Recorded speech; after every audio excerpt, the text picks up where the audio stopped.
గుంటూరు జిల్లా పరిషత్ క్యాంపు కార్యాలయంలో జిల్లా పరిషత్ చైర్పర్సన్ హెన్రీ క్రిస్టినా మీడియాతో మాట్లాడుతూ సంక్షోభంలోనూ సంక్షేమం అందించిన మంచి ప్రభుత్వం ఈ కూటమి ప్రభుత్వం అని కొనియాడారు.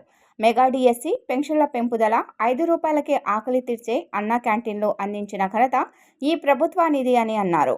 ల్యాండ్ టైటిలింగ్ యాక్ట్ రద్దు చేసి ప్రజల ఆస్తులకు భద్రత కల్పించిన ప్రభుత్వం ఈ ప్రభుత్వం అని గుర్తు చేశారు. విజయవాడ నగరంలో వరదలతో విలవలలాడుతున్న ప్రజలను 10 రోజులు నిద్రాహారాలు లేకుండా ఒక తండ్రిలా చంద్రబాబు కాపాడారని కొనియాడారు. 100 రోజుల ఈ ప్రభుత్వ పాలనలో ప్రజలు సంతోషంగా ఉన్నారని, ఇది మంచి ప్రభుత్వం అని అన్నారు. ఆ యొక్క తిరుమల తిరుపతి దేవస్థానంలో ఆ లడ్డుని ఆ పువ్వుతో తయారు చేసి అందించడం అనేది ఇది చాలా అమానుషకరమైనటువంటి దుష్ట చర్య అని చెప్పి నేను చెప్తా ఉన్నాను. దీని వైసీపీ ప్రభుత్వం నుండి కూడా ఈ యొక్క చర్య జరుగుతూ ఉంది. ఎవరైతే ఈ యొక్క దుష్ట కార్యానికి పాల్గొన్నారో వారికి కఠిన చర్య, వారి మీద కఠిన చర్య తీసుకోవాలని నేను కోరుకుంటున్నాను.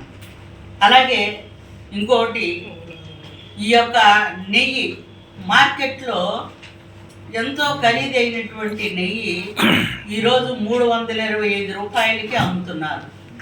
అంటే ఇది ఎంత, దీంట్లో ఎంత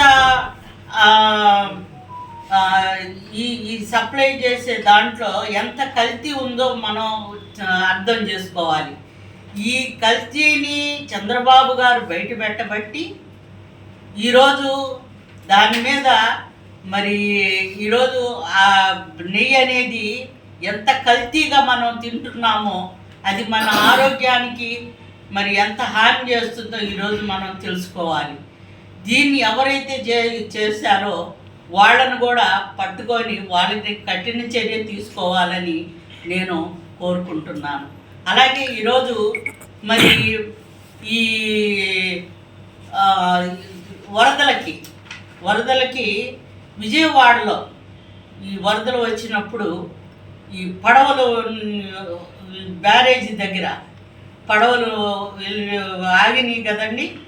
ఇవి అనుకోకుండా పడవలు వెళ్ళి అక్కడ ఆగినాయేమో అని చెప్పేసి అనుకున్నారు. కానీ కావాలని ఈ పడవలను తీసుకొని వెళ్ళి బ్యారేజీ పడగొట్టాలి అన్నటువంటి ఆలోచనతో ఈ పడవల్ని అక్కడ పెడతాం జరిగింది. వాటిని ఇంకా 2 తీశారు. ప్రస్తుతానికి ఎంతో కష్టపడి ఇంకోటి తీయాల్సి ఉంది. ఒకటి ఎక్కడికో వెళ్ళిపోయిందంట.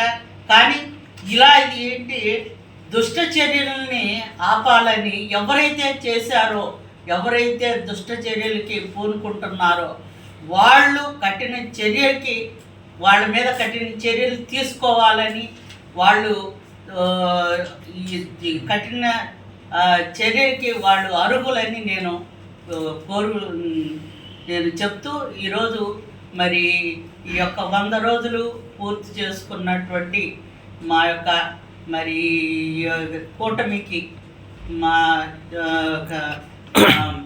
టీడీపీ కూటమికి నేను మనసారా నా యొక్క శుభాకాంక్షలు తెలియపరుచుకుంటూ ఈ 5 సంవత్సరాలు కాదు, ఇంకా అనేక సంవత్సరాలు ఈ పార్టీ ఉండి అనేక మంది పేదలకు, బడుగు బలహీన వర్గాల వారికి మరి అందరికీ కూడా ఇది మరి ఈ ప్రభుత్వం ద్వారా, ఈ కూటమి ప్రభుత్వం ద్వారా సేవలు అందించబడాలని, ఈ ప్రభుత్వం ద్వారా అనేక మంది సంతోషంగా ఉండాలని మనసారా కోరుకుంటూ నేను మరొకసారి చంద్రబాబు నాయుడు గారికి, కూటమిలో ఉన్న నాయకులందరికీ కూడా నా హృదయపూర్వకమైనటువంటి ధన్యవాదాలు తెలియపరచుకుంటూ సెలవు తీసుకుంటాను.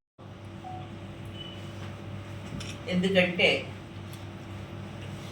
సంక్షోభంలో కూడా సంక్షేమాలను అందిస్తూ అభివృద్ధి బాటలోనికి తీసుకొని వెళ్తూ ఇప్పటికీ 100 రోజులు పూర్తి చేసుకున్నటువంటి సందర్భంలో ప్రజలందరూ కూడా ఎంతో ఈ ప్రభుత్వం నుండి సంతోషపడుతూ ప్రభుత్వాన్ని మెచ్చుకుంటున్నటువంటి కూటమి ప్రభుత్వం ఇది. ముఖ్యంగా చంద్రబాబు గారు, మన ముఖ్యమంత్రి వర్యులు గౌరవనీయులైనటువంటి చంద్రబాబు గారు ఈరోజు నిరుద్యోగ యువతులకు ముందుగా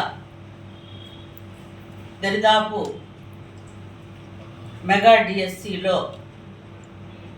16,437 ఉపాధ్యాయులకు ఉద్యోగాలను ఇచ్చి భర్తీ చేసినటువంటి పరిస్థితి. అలాగే పెన్షన్దారులు ఎవరైతే ఉన్నారో వారికి 1,000 రూపాయలు పెంచి 4,000 చేయటమే కాకుండా మొదటి నెలలో 7,000 రూపాయలు ప్రతి ఇంటికి వెళ్ళి పెన్షన్ ఇచ్చి వారిని ఆదుకున్నటువంటి పరిస్థితి. దరిదాపు 68.18 లక్షల మందికి ఇంటింటికి వెళ్ళి 4,408 కోట్ల రూపాయలు ప్రజలకు అందించినటువంటి ఏకైక ముఖ్యమంత్రి మన చంద్రబాబు నాయుడు గారు. అలాగే పేదల కోసం రాష్ట్రం ఎవరైతే ఆకలితో మరి బాధపడుతున్నారో వారి కోసం దరిదాపు మరలా వారికి 5 రూపాయలతోనే ఆకలి తీర్చేటువంటి పరిస్థితి అన్నా క్యాంటీన్ పెట్టి దరిదాపు 175 అన్నా క్యాంటీన్లు మరలా ఓపెన్ చేసినటువంటి గొప్ప మరి మనసున్నటువంటి మహారాజు మన గౌరవనీయులైనటువంటి ముఖ్యమంత్రి వర్యులు. అలాగే రైతులు ప్రతి నెల 1వ తారీఖునే ఉద్యోగుల జీతాలను దరిదాపు 1,674.47 కోట్లు ధాన్యం కొనుగోలు బకాయిలు చెల్లించి అన్నదాతలకు ఇస్తున్నటువంటి పరిస్థితి. అలాగే పంచాయతీరాజ్ వ్యవస్థని దరిదాపు 1,452 కోట్లు ఇచ్చి వారిని ఆదుకున్నటువంటి పరిస్థితి ఈరోజు చూస్తూ ఉన్నాము. ముఖ్యంగా ఈరోజు ప్రజలు నిద్ర లేకుండా చేసి ల్యాండ్ టైటిలింగ్ యాక్ట్ను రద్దు చేసి ప్రజల ఆస్తులకు భద్రం కల్పించినటువంటి పరిస్థితి.